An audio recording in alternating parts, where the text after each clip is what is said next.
Saudaraku yang dikasihi Tuhan, Yesus yang bangkit dari kematian itu menampakkan diri berulang-ulang. Salah satu penampakan diri Tuhan Yesus kepada para murid. Di dalam Yohanes pasal yang ke-20 ayat 19 sampai 26, firman Tuhan katakan demikian. Ketika hari sudah malam, pada hari pertama minggu itu, berkumpullah murid-murid Yesus di suatu tempat dengan pintu-pintu yang terkunci, karena mereka takut kepada orang-orang Yahudi. Pada waktu itu datanglah Yesus dan berdiri di tengah-tengah mereka dan berkata, "Damai sejahtera bagi kamu." Dan sesudah berkata demikian, ia menunjukkan tangannya dan lambungnya kepada mereka. Murid-murid itu bersukacita ketika mereka melihat Tuhan. Maka kata Yesus sekali lagi, "Damai sejahtera bagi kamu. Sama seperti Bapa mengutus aku, demikian juga sekarang aku mengutus kamu." 8 hari kemudian, murid-murid Yesus berada kembali dalam rumah itu, dan Thomas bersama-sama dengan mereka.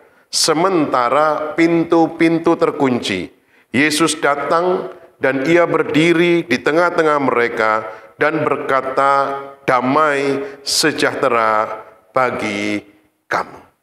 Saudaraku yang dikasihi Tuhan, ketika Tuhan Yesus menampakkan diri kepada para murid-murid, di tempat di mana mereka berkumpul, pintu terkunci, jendela terkunci, Yesus hadir di tengah-tengah mereka dan berkata, "Damai sejahtera bagi kamu." Bukankah itu yang kita perlukan dalam kehidupan ini? Sapaan Tuhan Yesus adalah sapaan yang biasa saat itu bagi masyarakat Yahudi. Tetapi sapaan itu menjadi luar biasa karena perpisahan murid-murid dengan Tuhan Yesus adalah perpisahan yang tidak baik-baik saja. Maka perjumpaan kembali menjadi sesuatu yang kaku bagi murid-muridnya. Apa yang mau dikatakannya? Sebelum Yesus disalibkan, murid-murid telah lari. Murid-murid menyelamatkan diri.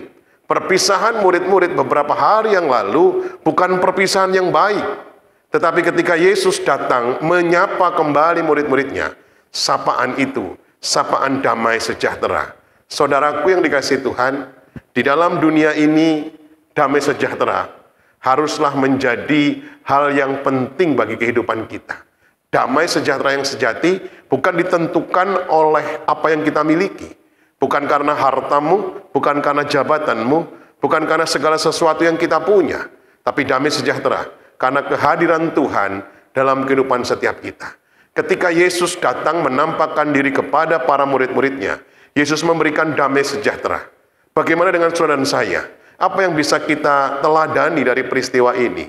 Yesus menganugerahkan damai sejahtera, suatu kondisi yang baik, tidak kekurangan sedikit apapun yang Yesus lakukan agar damai sejahtera menjadi bagian atas kehidupan setiap kita. Sama seperti yang dia lakukan kepada para murid-muridnya. Yesus menghapus ganjalan di masa lampau. Keterpenjaraan murid-murid karena keputusasaan, karena ketakutan. Yesus tidak kembali dengan kemarahan. Yesus tidak kembali dengan dendam. Ganjalan masa lalu dianugerahi ampunan, diberi maaf. Saudaraku, saya tidak bisa bayangkan kalau di dalam peristiwa tersebut kita posisinya seperti Tuhan Yesus. Murid-murid kabur, murid-murid lari waktu Yesus ditangkap.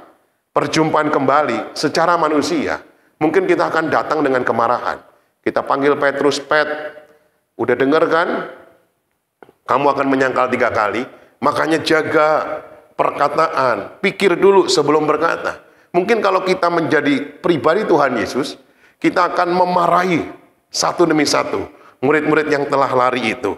Tapi Tuhan Yesus memberi anugerah kepada masa lampau sebagai jalan menuju masa depan. Jangan jadikan masa lalu sebagai musuh. Berdamailah dengan masa lalu. Masa lampau yang tidak diberi maaf akan mengganjal langkah ke masa depan. Yang kedua, di ayat yang ke-21 yang kita baca tadi bersama-sama, di sana dikatakan demikian. Maka kata Yesus sekali lagi, damai sejahtera bagi kamu. Sama seperti Bapa mengutus aku mengutus kamu. Saudaraku yang dikasihi Tuhan, damai sejahtera dianugerahkan Tuhan dengan memberi kesempatan kepada masa depan. Saudaraku, biasanya kalau orang yang gagal, kita tidak mudah kembali memberi tanggung jawab. Tapi ketika Yesus menampakkan diri kepada murid-murid, apa yang dilakukan di awal, Tuhan kembali lakukan. Aku mengutus engkau dengan otoritas penuh. Misinya dipercayakan.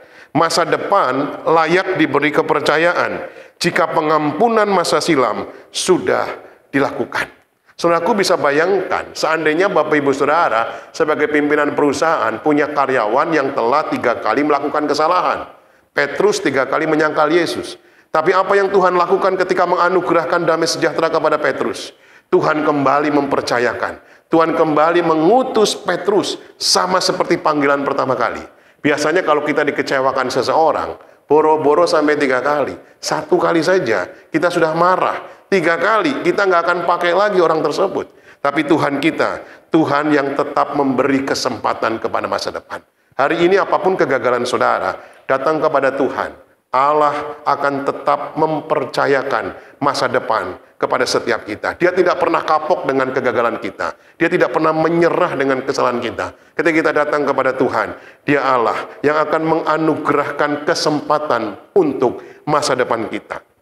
Berbicara damai sejahtera, berbicara menghapuskan jalan masa lalu. Berbicara damai sejahtera, berbicara memberi kesempatan kepada masa depan. Dan yang ketiga, berbicara damai sejahtera adalah mempraktekkan keadilan di masa kini. Bapak Ibu Saudaraku, 8 hari yang lalu ketika Yesus menampakkan diri, Thomas tidak ada di sana. Tetapi 8 hari ke depan, Yesus kembali menampakkan diri, Thomas ada di sana. Apa yang Tuhan lakukan kepada 10 murid, Tuhan juga lakukan kepada Thomas. Ini tanganku, ini lambungku. Keadilan dipraktekkan. Damai sejahtera nyata ketika keadilan dipraktekkan. Saat ini seringkali damai sejahtera hilang. Mengapa? Karena ketidakadilan diterapkan. Saat ini damai sejahtera hilang karena banyak orang hidup dalam kecurangan, hidup dalam kepalsuan. Mari mulai hari sebagai orang-orang percaya, kita mau hidup jujur di hadapan Tuhan. Kita mau hidup terbuka di hadapan Tuhan. Jangan praktekkan ketidakadilan. Jangan serakah. Jangan hidup dalam kecurangan. Damai sejahtera menjadi nyata ketika keadilan dipraktekkan. Thomas yang 8 hari sebelumnya tidak ada di sana. Tuhan tetap berkata, damai sejahtera bagi kamu. Hari ini, mari alami damai sejahtera Tuhan. Di tengah-tengah dunia yang menuju kepada kebinasaan. Di tengah-tengah berbagai masalah yang ada. Percayalah, damainya selalu dianugerahkan atas setiap kita. Hari ini saya mau berdoa buat Bapak Ibu Saudara yang mungkin di dalam pergumulan mulai mengalami kehilangan damai sejahtera. Percayalah Dia Allah yang tidak pernah meninggalkan kita. Mari kita bersatu di dalam doa. Terima kasih Tuhan Yesus. Biarlah damai sejahtera-Mu senantiasa tinggal dalam kehidupan setiap kami.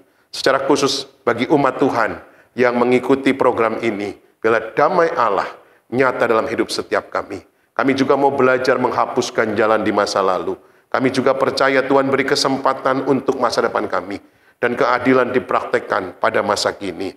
Terima kasih Tuhan Yesus, hamba berdoa, biarlah damai Allah nyata bagi setiap umat-Mu yang mengikuti program ini. Di dalam nama Tuhan Yesus Kristus. Haleluya. Amin.